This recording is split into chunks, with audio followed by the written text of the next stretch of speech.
నమస్కారం సార్. నమస్తే. సార్, ఏపీలో వైసీపీ ఘోర పరాభవం ముంగిట జగన్మోహన్ రెడ్డి గారికి అమిత్ షా గారు కాల్ చేశారు అని చెప్పేసి ఒక వార్త వైరల్ అవుతుంది సార్. అంటే ఎందుకు కాల్ చేసినట్టు సార్? అంటే ఇప్పుడు యాక్చువల్గా వేగంగా రాజకీయాలు మారుతున్నాయి దేశంలో. మనకి ఆంధ్రప్రదేశ్లో కూడా ఇటువంటి ఒక ల్యాండ్ స్లైడ్ విక్టరీ కూటమికి అనేది ఊహించలేదు. అంటే మనం ఊహించలేదంటే కొద్దిగా కొంతమంది ఊహించారు. ఫర్ ఎగ్జాంపుల్ కేకే సర్వేలో 161 కూటమికి వస్తుందన్నాడు. ఇప్పుడు దాదాపు అంతే ఉంది. అట్లాగే వైసీపీకి 14 అన్నాడు అతను. 14 కంటే ఇంకా తగ్గిపోయింది, దాదాపు 10 వస్తుందేమో. ఇప్పుడు ఇందాక చూస్తే నేను 11 ఎంతో ఉన్నింది, అది 10 వచ్చే అవకాశం ఉంది. సో ఏదేమైనా తగ్గిపోయే అవకాశం అయితే ఉంది, అది ప్రతిపక్షం కూడా రాదు. సో ఇక ఆర్టీవీ తరపున రవిప్రకాష్ కూడా 150 నిన్న ఎగ్జిట్ పోల్ చెప్పాడు. సో ఇలాగ కొంతమంది చెప్పారు, చెప్పలేదని కాదు, కానీ కాకపోతే వాళ్ళందరూ కూడా తెలుగుదేశం వైపు కూటమి వైపు ఉన్నారు కాబట్టి వాళ్ళు ఎక్కువ చెప్తున్నారు అనేది అనుకున్నారు. అట్లాగే నేషనల్ సర్వేలు కూడా ఈ స్థాయి విక్టరీని ఎవరు ఊహించలేదు, బట్ ఎక్స్ట్రీమ్గా వచ్చింది. లాస్ట్ టైము కూడా ఇంతే షాక్ ఇచ్చారు ప్రజలు, ఈసారి కూడా రివర్స్లో ఇంతే షాక్ ఇచ్చారు ప్రజలు. సో కొంతమంది ఎవరో చెప్తున్నారు ఇదొక విచిత్రం, లాస్ట్ టైం ఏమో చంద్రబాబు అభివృద్ధి అంటే చంద్రబాబుని చిత్తుగా ఓడించారు, ఇప్పుడేమో జగన్ సంక్షేమం అంటే జగన్ కూడా ఓడించారు. సో ఈ ప్రజలకి ఏం కావాలి, సంక్షేమం కావాలా అభివృద్ధి కావాలంటే రెండు కావాలి, బ్యాలెన్స్ కావాలి. సంక్షేమం అభివృద్ధి అనేది రెండు కోరుకుంటున్నారు వాళ్ళు. అందుకని రెండు లేనప్పుడు ఇద్దరిని కూడా ఓడించారు అనేది ఒక విశ్లేషణ. సరే, ఆ విశ్లేషణ పక్కన పెడితే ప్రజెంట్ మన టాపిక్ ఏంటంటే అమిత్ షా జగన్కి ఎందుకు ఫోన్ చేశాడు. సో ఇది అర్థం కావాలంటే నేషనల్ లెవెల్లో మనకి ప్రజెంట్ రిజల్ట్ పిక్చర్ ఏంటి అనేది కరెక్ట్గా తెలియస్తే మనకి ఈ ఫోన్ కాల్ ఎందుకు అమిత్ షా చేశాడు. ఎందుకంటే ఇక్కడ కూటమికి అపోజిషన్లో జగన్ నిలబడ్డాడు, కూటమి జగన్కి యాంటీగా క్యాంపెయిన్ చేసింది. జగన్ని నిజానికి చాలా ఇబ్బందులు కూడా ఎలక్షన్ కమిషన్ ద్వారా ఇబ్బందులు కూడా పెట్టడం జరిగింది. సో ఈ క్రమంలో ఇప్పుడు జగన్కి ఎందుకు వాళ్ళు చేశారు, జగన్ ఏమీ పెద్ద సీట్లు కూడా లేవు, జగన్ దగ్గర 4 ఎంపీలు మాత్రమే ఉన్నారు. సో ఎందుకు అమిత్ షా జగన్కి ఫోన్ చేయాల్సిన పరిస్థితి ఏర్పడింది. ఆల్రెడీ మోడీ చంద్రబాబుకి చేశాడు, అందులో అర్థం ఉంది, వాళ్ళ కూటమి కాబట్టి గెలిచింది. రెండోది ఎన్డీఏలో కూడా ఇప్పుడు ప్రధానమైన భాగస్వాముల్లో బీజేపీ తర్వాత చంద్రబాబే అక్కడ సెకండ్ హైయెస్ట్ పార్టీ, సీట్లు ఉన్న పార్టీ అక్కడ చంద్రబాబే అవుతాడు. ఎందుకంటే నితీష్ కుమార్కి కూడా అంత రాలేదు, నితీష్ కుమార్కి ఇప్పటికీ 14 సీట్లే ఉన్నాయి. సో చంద్రబాబుకి సొంతంగానే 16 ఉన్నాయి, జనసేనతో కలిస్తే ఒక 18 అవుతాయి, ఇటు బీజేపీకి కూడా 3 ఉన్నాయి. సో ఈ కాంటెక్స్ట్లో సో ఎందుకు అమిత్ షా జగన్కి ఎందుకు ఫోన్ చేశాడు అంటే ప్రధానంగా ఇప్పుడు మనకి నేషనల్ పిక్చర్ చూస్తే ఎగ్జిట్ పోల్స్ అన్నీ కూడా తప్పు అయిపోయినట్టుగా మనం అర్థం చేసుకోవచ్చు. ఈవెన్ ప్రశాంత్ కిషోర్ ఇక్కడ కరెక్ట్గానే చెప్పాడు, ఆంధ్రప్రదేశ్కి సంబంధించి 51 కూడా రావు, ఇంకా ఘోరంగానే వస్తుంది అనేది అతను చెప్పాడు, అంతవరకు కరెక్ట్గానే ఉంది. అయితే నేషనల్ లెవెల్లో ప్రశాంత్ కిషోర్ ప్రెడిక్షన్ కూడా ఫెయిల్ అయింది. ప్రశాంత్ కిషోర్ ఏం చెప్పాడు, నేషనల్ లెవెల్లో లాస్ట్ వచ్చిన 303 బీజేపీకి సొంతంగా ఖచ్చితంగా వస్తాయి, అంతకంటే ఎక్కువ వస్తాయి కానీ తగ్గదని ప్రశాంత్ కిషోర్ చెప్పాడు. ఇప్పుడు 303 కాకుండా ఇప్పటికీ చూస్తే 242లో ఆగిపోయింది, అంటే దాదాపు 61 సీట్లు తగ్గాయి లాస్ట్ కంటే కూడా. ఈవెన్ ఉత్తరప్రదేశ్లో కూడా సమాజ్వాదీ పార్టీ, కాంగ్రెసే బీజేపీ కంటే ఎక్కువ ఉన్నాయి. ఈవెన్ రాజస్థాను, బీహారు అన్ని చోట్ల కూడా బీజేపీ ఎక్కువగా రామజన్మభూమి ఇష్యూ ఇదంతా మనకి హెల్ప్ చేస్తుంది. ఉత్తరప్రదేశ్లో యోగి కరిష్మా ఉంది, ఇదంతా పనిచేస్తుంది అనుకుంటే అక్కడే దెబ్బ కొట్టేసింది బీజేపీకి. సో అందువల్ల బీజేపీకి సొంతంగా గవర్నమెంట్ని ఫామ్ చేసే మెజార్టీ లేదు. గవర్నమెంట్ని ఫామ్ చేసే మెజార్టీ 543లో మనకి 272 మ్యాజిక్ ఫిగర్. 272 అనేది బీజేపీకి సొంతంగా వచ్చే పరిస్థితి లేదు. అయితే ఎన్డీఏ కూటమికి ఇప్పటికీ తీసుకున్నప్పుడు 296 ఉన్నాయి, ఇది లాస్ట్ ఎలక్షన్లతో పోలిస్తే 57 తక్కువ ఉన్నాయి. సో ఈ 296లో ప్రధానంగా 296 అంటే కంఫర్టబుల్గానే 276 కాబట్టి 72 కాబట్టి ఇంకా 24 సీట్లు ఎక్కువే ఉన్నట్టే వాళ్ళకి. కాకపోతే ఒక టెన్షన్ అయితే వాళ్ళకు ఉంటుంది. ఎందుకంటే ఇటు ప్రధానంగా ఇద్దరు నమ్ముకొని దిగాలి. ఒకరేమో చంద్రబాబు 16 సీట్లు ఉన్నాయి.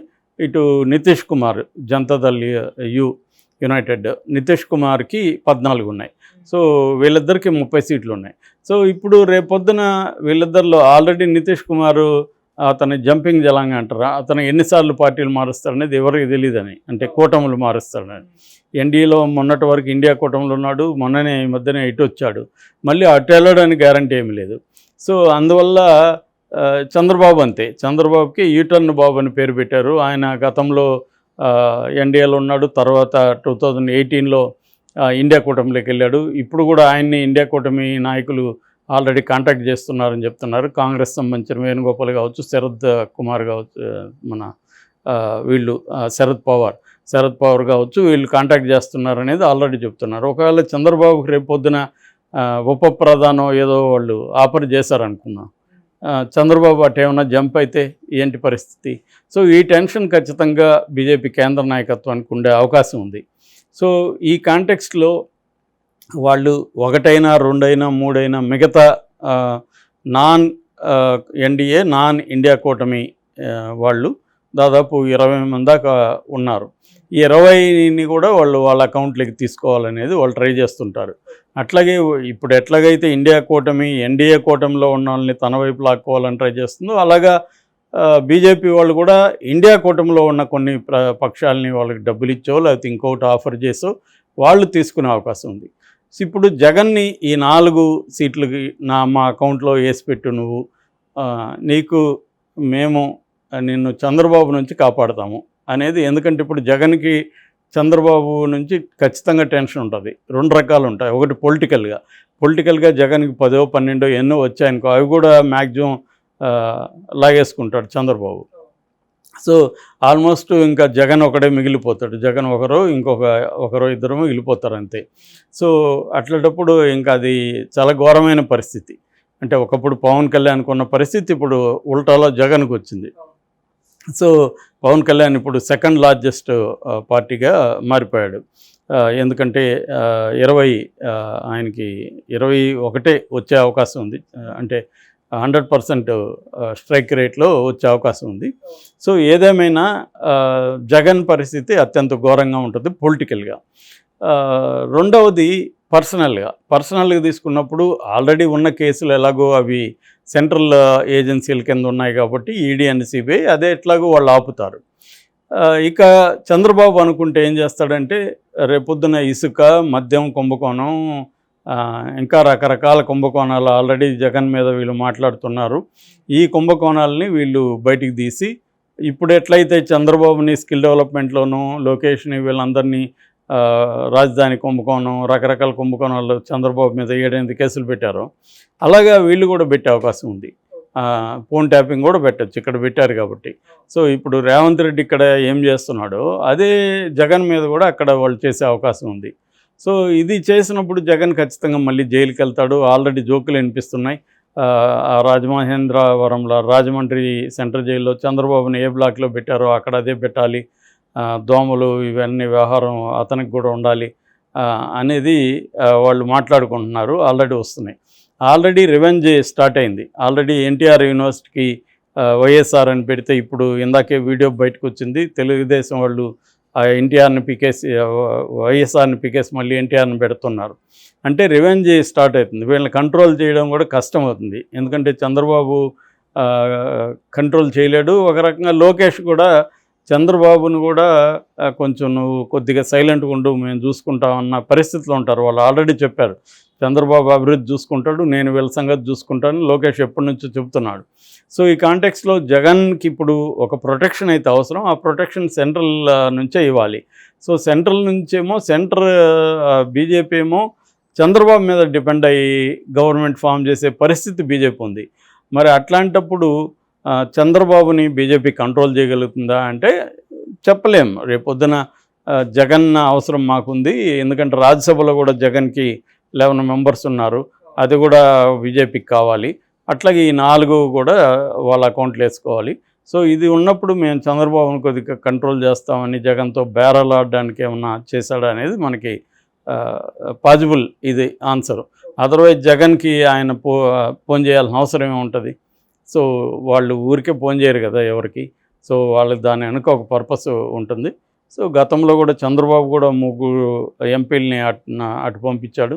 సో ఇప్పుడు జగన్ వంతు వచ్చింది. గతంలో చంద్రబాబు ఏ పరిస్థితిలో ఉన్నాడు, జగన్ ఇప్పుడు ఆ పరిస్థితిలో ఉన్నాడు. ఇంకా కొంత ఘోరమైన పరిస్థితిలో ఉన్నాడు చంద్రబాబు కంటే కూడా. సో అందుకనే ఫోన్ చేసిన పరిస్థితి కనబడుతుంది. మరి ఏం జరుగుతుంది అనేది మనం చూడాలి.